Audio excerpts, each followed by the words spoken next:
Hey everyone, welcome back. For today's deep dive, we're going to be looking at, the housing market's been a pretty crazy ride lately, right? Yeah, it's been wild. We're going to try to get a grip on what exactly is going on and how we got to this point. And we found a really interesting article Oh, yeah. that we're going to be pulling from today. It's called The Corporate Takeover of Housing and Manufactured Crisis and the Case for Socialism. Wow, It's a mouthful, I know. it's a mouthful and quite a title. But I think regardless of where you fall on the political spectrum, we want to be clear that we're not here to Yeah. endorse any particular political Right. ideologies or solutions, but just kind of look at the mechanisms that are described. Absolutely, just trying to understand how these things work. Exactly. And Yeah. and this article I think is really fascinating in the sense that it lays out a pretty a pretty strong argument that this isn't just some kind of a random market blip. Right. This is actually kind of a deliberate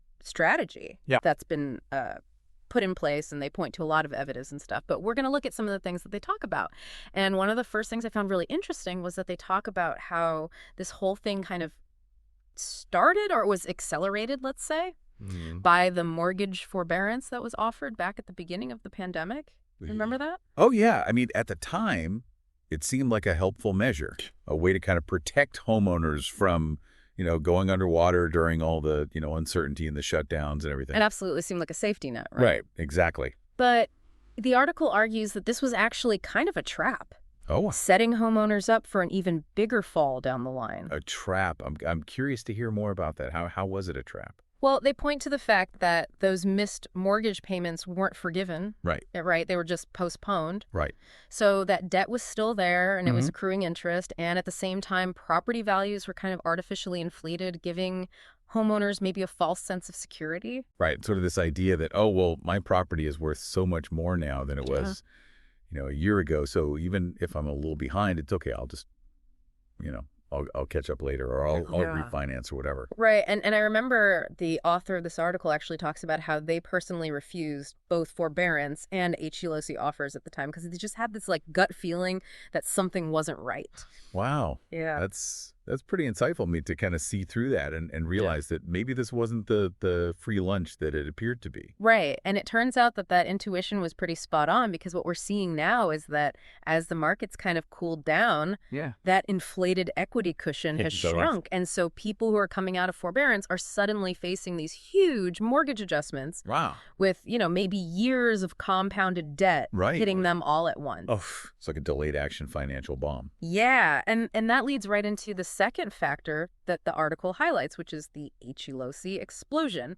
So the author points out that during the pandemic, Americans cashed out something like $393 billion in home equity. That is an incredible amount of money. It's a staggering number, and I think it really kind of illustrates just how many people were essentially taking on more debt, using their homes as collateral against an asset that was, again, artificially inflated. Right. And of course, now with interest rates rising so sharply as we've seen, those HELOCs are quickly becoming a massive burden for folks. Absolutely. And so you've got forbearance kind of pushing people towards this cliff. Right. And then you've got HELOCs kind of, giving them the final push. Like a 1-2 punch. Exactly. And as if that wasn't enough, we've got this looming potential for a commercial real estate collapse. Which is the third factor. Yeah, I've been hearing a lot about that, but I'm not quite sure I understand how that impacts, just the average person trying to buy a house. It seems unrelated. Yeah, it seems kind of disconnected. Right. Well, it's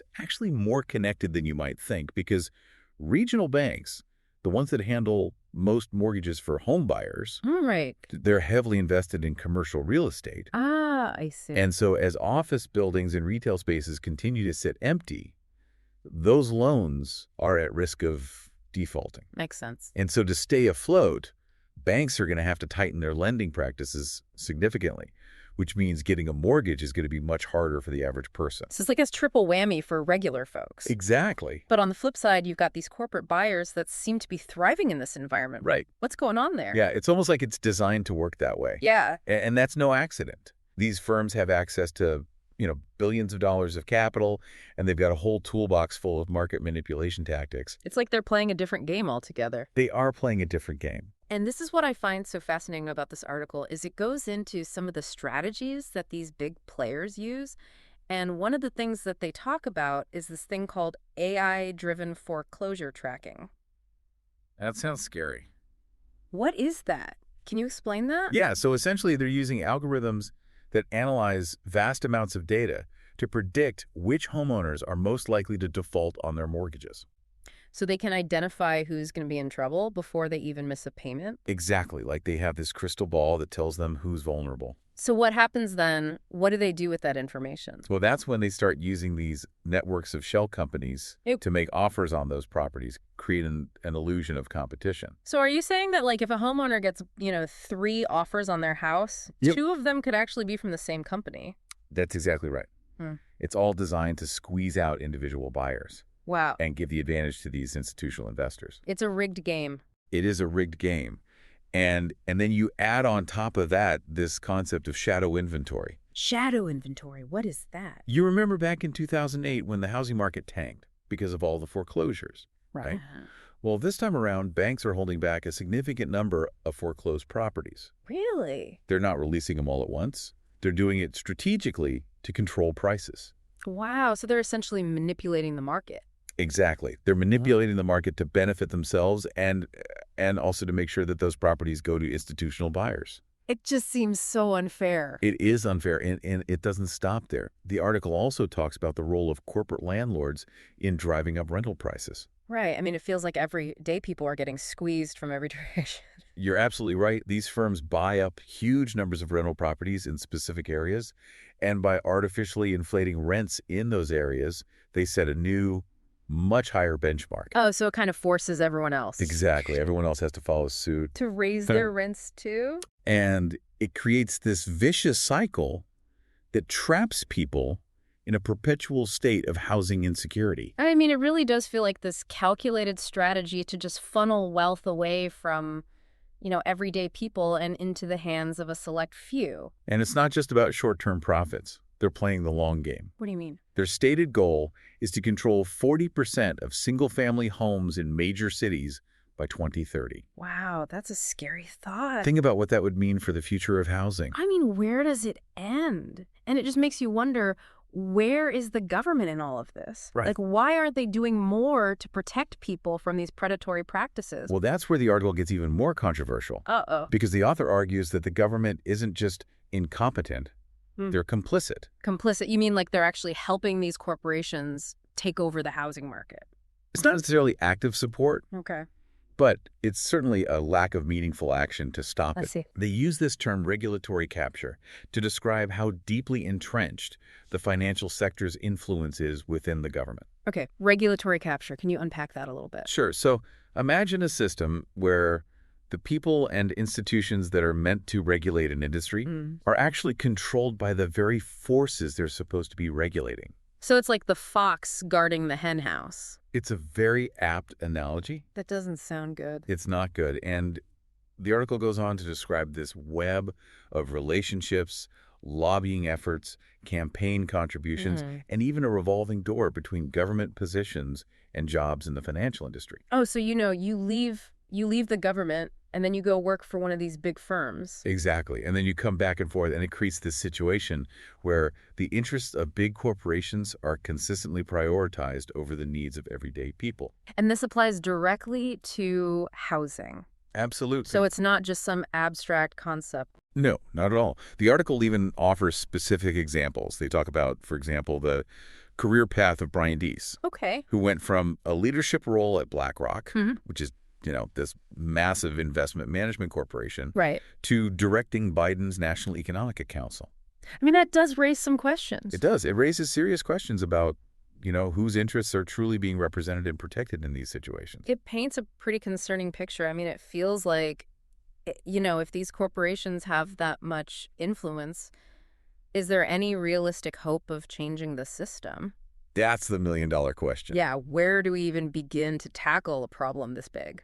Well, that's a great question, and that's what we're going to explore in the next part of our deep dive as we look at the solutions that the article proposes. Okay, so stay tuned. So we've uncovered some pretty unsettling stuff about how the housing market really works, but this is the problem. What's the solution, right? Right, and that's where the article goes next, and I'll be honest, it doesn't pull any punches. Yeah. The author basically argues that the typical solutions that we hear about, like affordable housing initiatives or, rental assistance programs, these are just Band-Aids on a much deeper wound. Okay, so what makes them say that? I mean, it seems like those things do help, at least to some extent. Well, the argument is that those kinds of solutions, while well-intentioned, often end up just funneling public money into the very institutions that are driving the crisis in the first place. I see. So it's like trying to patch a leak. Right. While the faucet's still running. Exactly. You're never going to get ahead of it that way. So what's the alternative? Well, the article proposes something pretty radical. Okay. Socialism. Socialism. Okay. I know that's a word that can make some people a little uncomfortable. Sure. But let's just try to unpack it a little bit. Like, what would a socialist approach to housing actually look like in practice? Okay. So the article lays out three kind of key pillars to this idea. Okay. The first one is establishing large-scale social housing programs. So think of it this way. Instead of treating housing as a commodity to be bought and sold for profit, we treat it more like infrastructure, a public good, kind of like roads or bridges. Interesting. So housing as a public good, something that everyone should have access to. Exactly. Regardless of their income. Regardless of how much money they make. Right. And the article actually points to examples like post-war Austria and modern-day Singapore. Okay. Where they've had social housing programs that have been quite successful in providing stable, affordable housing for their citizens. So these countries have actually shown that it's possible to create a different model for how we approach housing. Absolutely. One that prioritizes people over profit. Okay, but I mean, that's a pretty big shift, right? I mean, could that kind of system really work in a country like the United States where, private property rights are so deeply ingrained? That's a great question. And I don't think the article pretends to have all the answers. Okay. But it definitely challenges us to think differently about these issues, to consider, what other possibilities might exist. And to consider what our own values are and what we prioritize. Absolutely. Okay, so that's social housing. What's the second pillar? The second pillar is nationalizing banks. Nationalizing banks now, that's a pretty hot-button issue. That's a big one. Can you walk us through what the author's suggesting here? Sure. So the idea is that private banks are seen as key players in perpetuating this housing inequality. Okay. They see the mortgage system as essentially a tool for wealth extraction, where banks are profiting off the debt of everyday people. So instead of having private banks profiting from mortgages, the idea would be to have a public banking system that operates without that profit motive. Precisely. And the goal there would be to provide fair and affordable mortgages. Okay.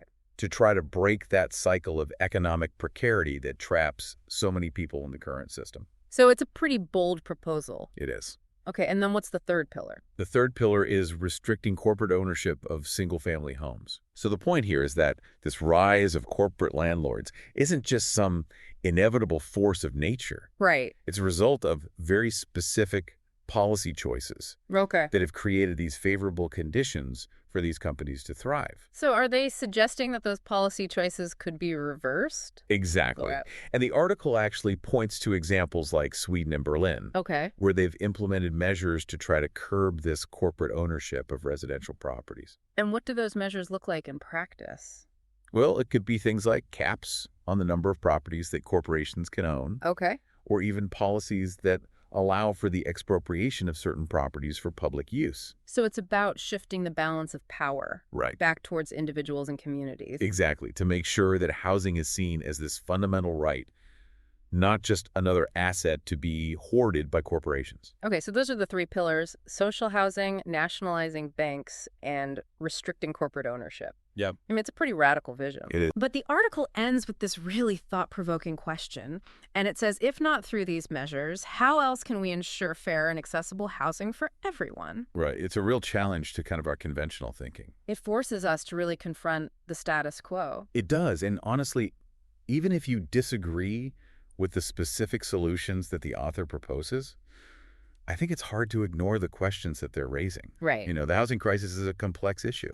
Yeah. And I think we need to be open to exploring all possible solutions. And speaking of exploring, the author actually includes a pretty extensive reading list in the article for anyone who wants to kind of delve deeper into these concepts. Yeah, it's a really fascinating list, too. It's got authors from all sorts of different backgrounds and ideological perspectives. It seems like they really want people to engage with these ideas critically. Absolutely. Not just to take them at face value, but to really wrestle with them. And I think it's important for us to acknowledge here, that this article presents a very specific and some might say radical point of view. This isn't the only way to look at the housing crisis. Of course not. And there are a lot of other perspectives out there. For sure. And it's important to remember that we're not here to endorse any particular ideology. Right.